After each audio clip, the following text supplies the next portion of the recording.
Karen thought she was just being a nosy neighbor. But when she unplugged my Wi-Fi box, she had no idea she was messing with the FEMA emergency grid. Now, the darkened streets and ominous silence are all the proof I need that everything is about to change, and I'm the only one who can stop it. The second the Wi-Fi went down, I knew something was wrong. Living in a quiet suburban cul-de-sac, our neighborhood was always a peaceful oasis of reliable internet and cable. But now, the sudden silence and fading lights told a different story. Karen. I muttered under my breath, already heading for the front door. That meddlesome woman 2 doors down was always sticking her nose where it didn't belong. And after that heated argument we had last week about her yappy dog setting off everyone's security alarms, I had a feeling I knew exactly where this was headed. I burst out the door, my eyes quickly adjusting to the growing darkness. The once bright street lamps were flickering and dying one by one, leaving eerie shadows in their wake. A chill ran down my spine as I glanced around at the unnatural stillness. No cars passing, no kids playing, not even a dog barking in the distance. Karen. I shouted, my voice echoing down the empty street. I broke into a jog, rounding the corner towards her house.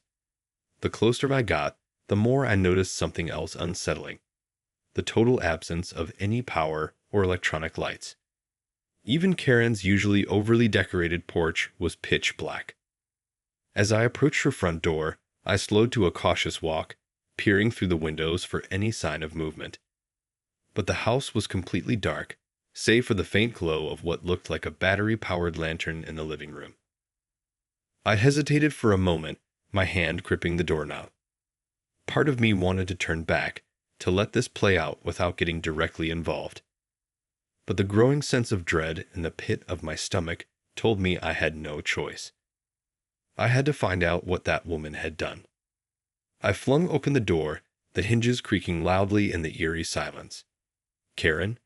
I called out, my voice wavering slightly. Are you in here?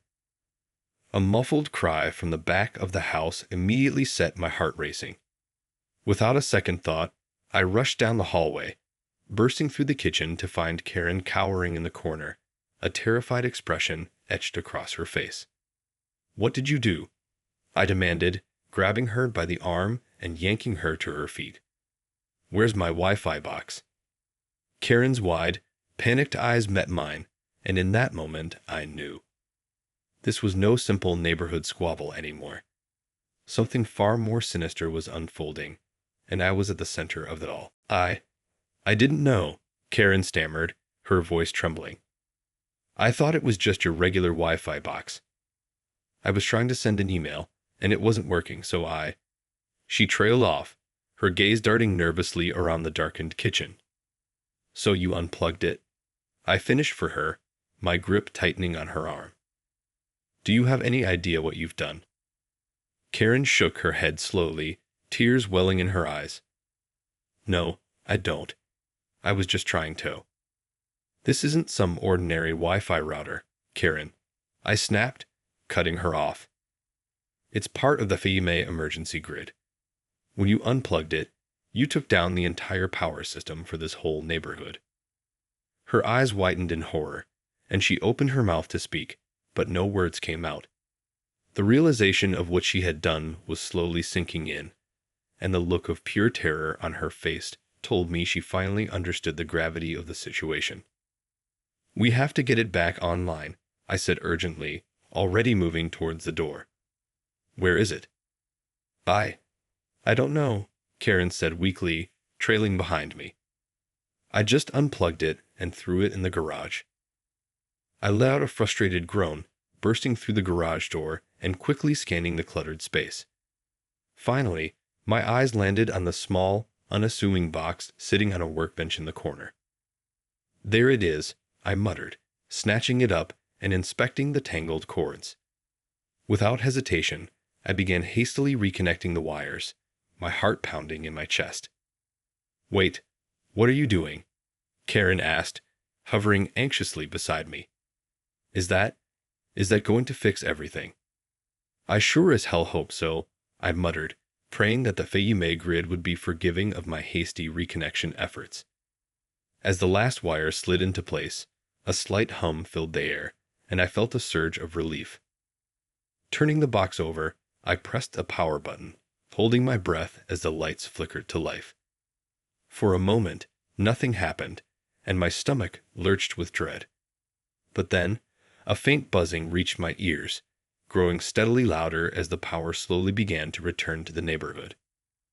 I watched with bated breath as the street lamps flared to life one by one, the familiar glow of household lights gradually restoring to the once darkened houses around us.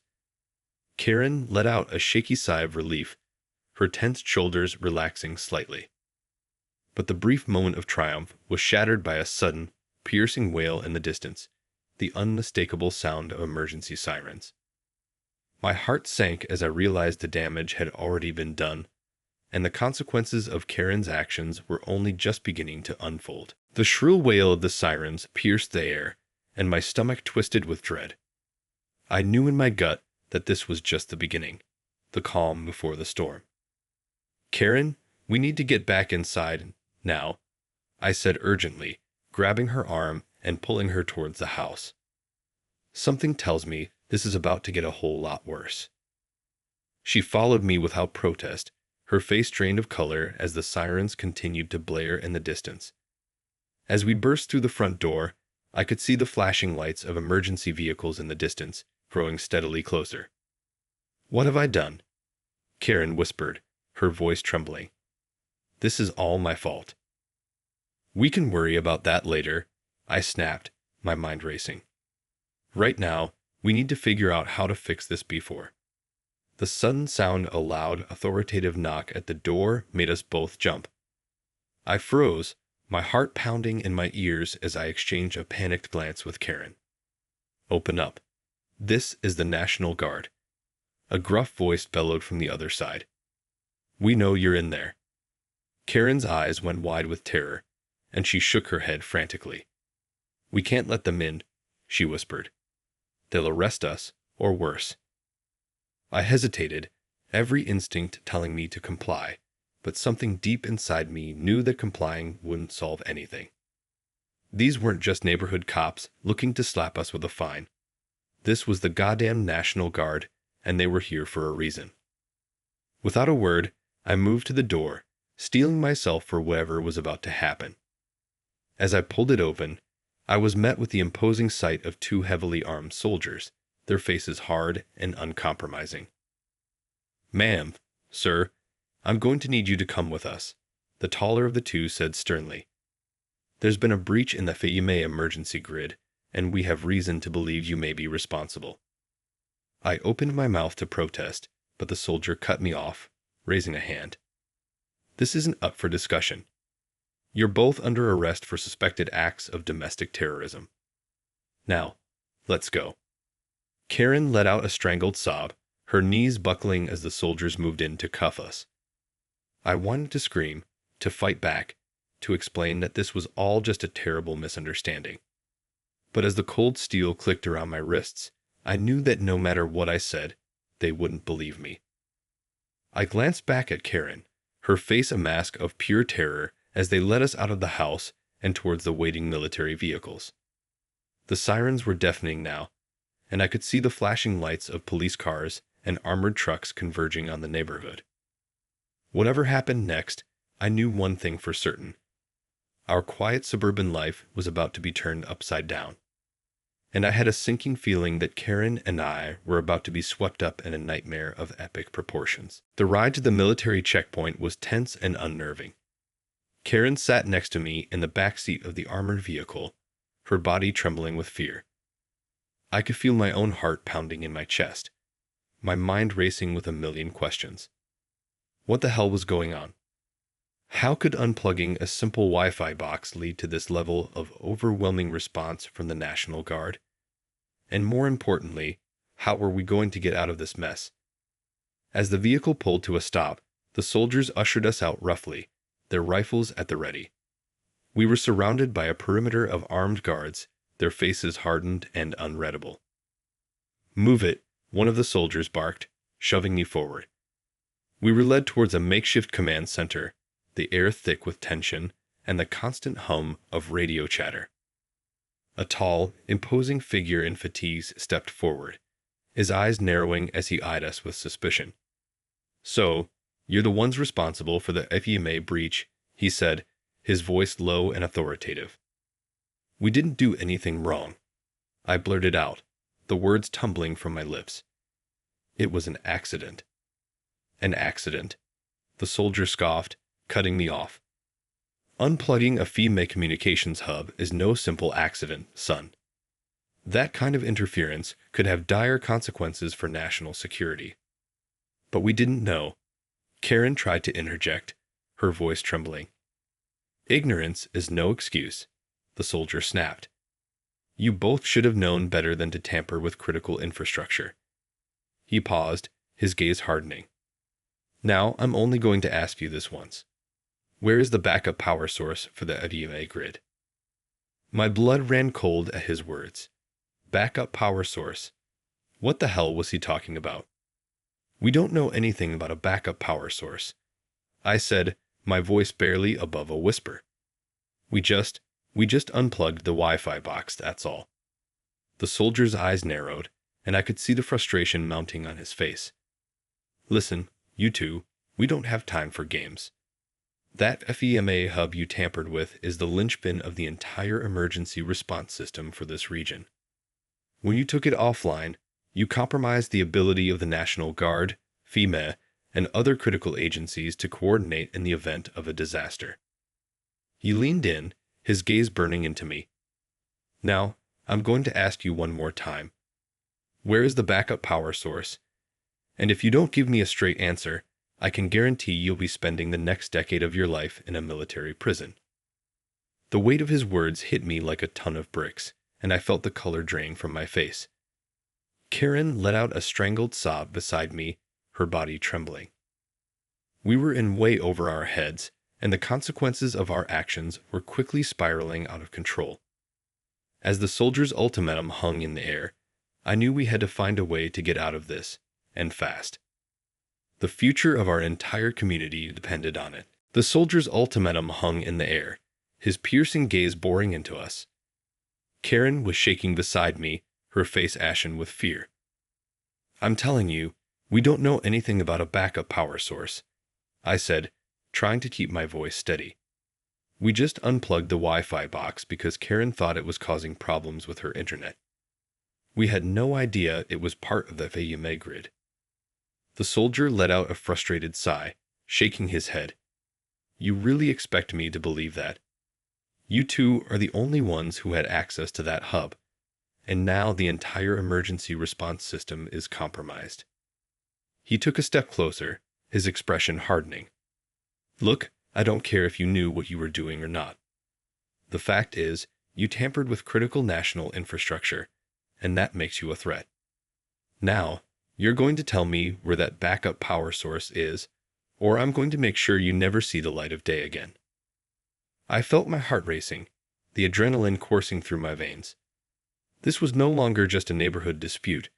We were caught up in something much bigger, something that threatened the very foundations of our community.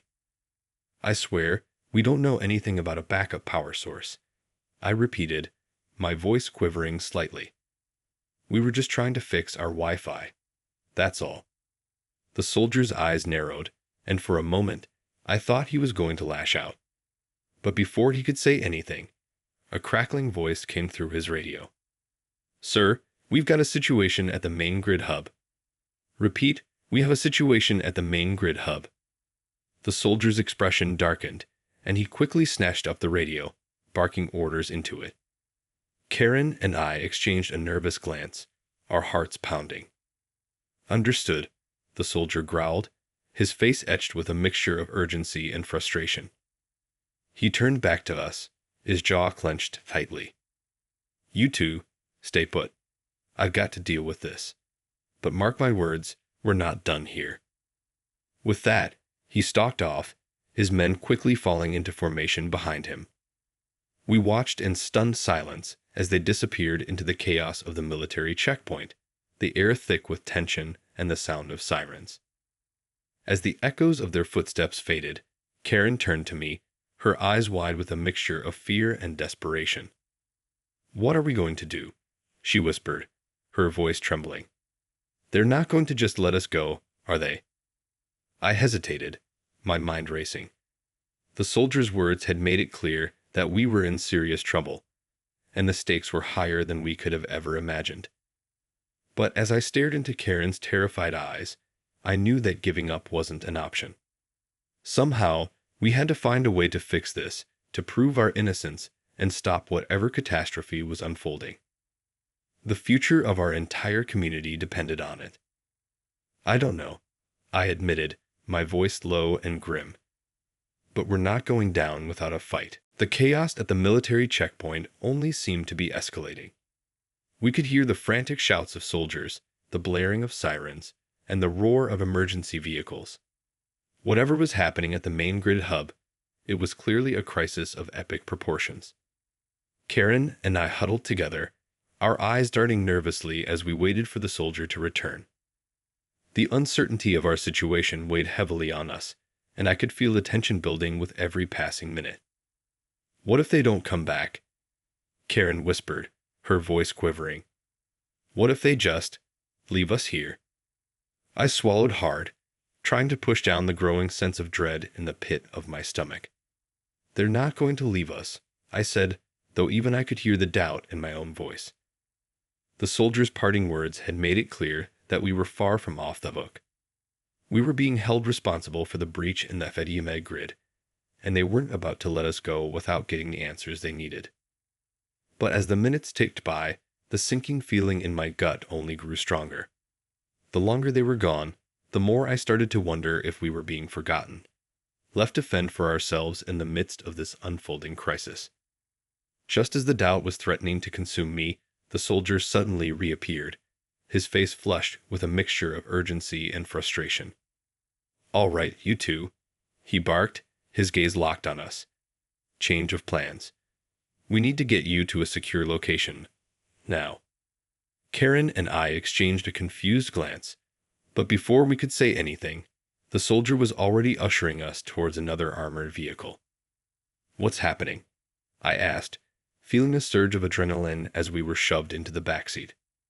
"The main grid hub has been compromised," the soldier said grimly, his eyes narrowing.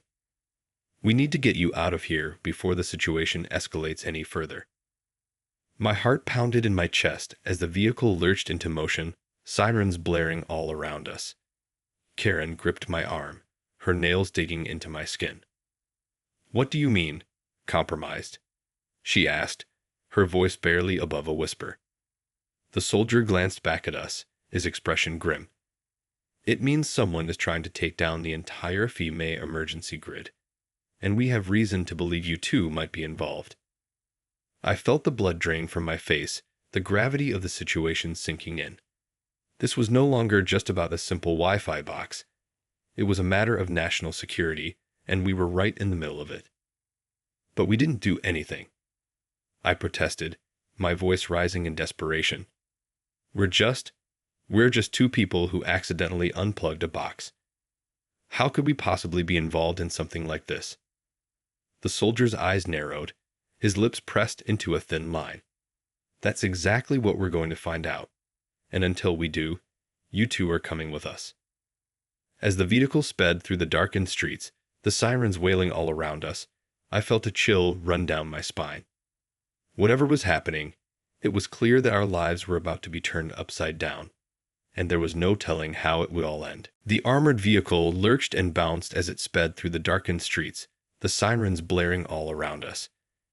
Karen huddled next to me, her face a mask of fear and uncertainty. "Where are they taking us?" she whispered, her voice trembling. I shook my head, my mind racing. "I don't know, but it can't be good." The soldier's words had made it clear that we were now suspected of being involved in something much bigger than a simple Wi-Fi outage. As the vehicle came to a stop, the soldier motioned for us to get out. We found ourselves in a dimly lit, nondescript building, surrounded by a flurry of activity as more soldiers rushed past us. "This way," the soldier barked, leading us down a long corridor. We were ushered into a small, windowless room, the door slamming shut behind us. Karen sank down onto a hard metal chair, her shoulders hunched. "What's going to happen to us?" she asked, her voice barely above a whisper. I paced the small space, my mind whirling. I wish I knew, but it's clear they think we're somehow involved in this crisis at the grid hub. The thought made my stomach churn. How could unplugging a simple Wi-Fi box lead to something so catastrophic? And why did the authorities believe we were responsible? As the minutes ticked by, the silence in the room grew deafening. Karen refused to meet my gaze, her hands trembling in her lap. I could only imagine the weight of guilt and fear she was carrying, knowing that her thoughtless actions had led us to this terrifying predicament. Suddenly, the door burst open, and the soldier strode in, his expression grim. "All right, listen up," he said, his voice stern. "We've got a situation on our hands, and we need your help to resolve it." Karen and I exchanged a bewildered look. "Our help," I echoed, incredulous. "But you think we're the ones who caused all this?" The soldier held up a hand, cutting me off. "That's why we need to figure out what really happened.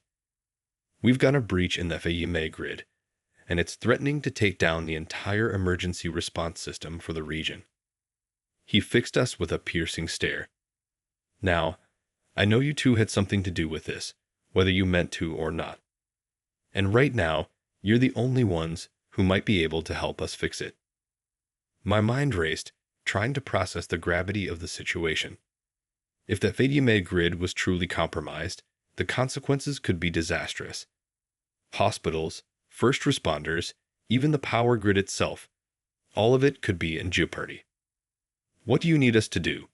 I asked, feeling a surge of determination. If there was a chance we could help prevent a catastrophe, I knew we had to try. The soldier's expression softened just slightly. "We need you to walk us through exactly what happened when you unplugged that Wi-Fi box. Every detail, no matter how small. It could be the key to figuring out how to get the grid back online and stop whoever is behind this attack." Karen and I exchanged a glance, the weight of responsibility heavy on our shoulders. But as the soldier waited expectantly, I knew we had no choice. This was our chance to make things right, and we couldn't afford to let it slip away. Karen and I sat in the dimly lit room, the weight of the soldier's request pressing down on us. He stood before us, his expression grave, waiting for us to speak.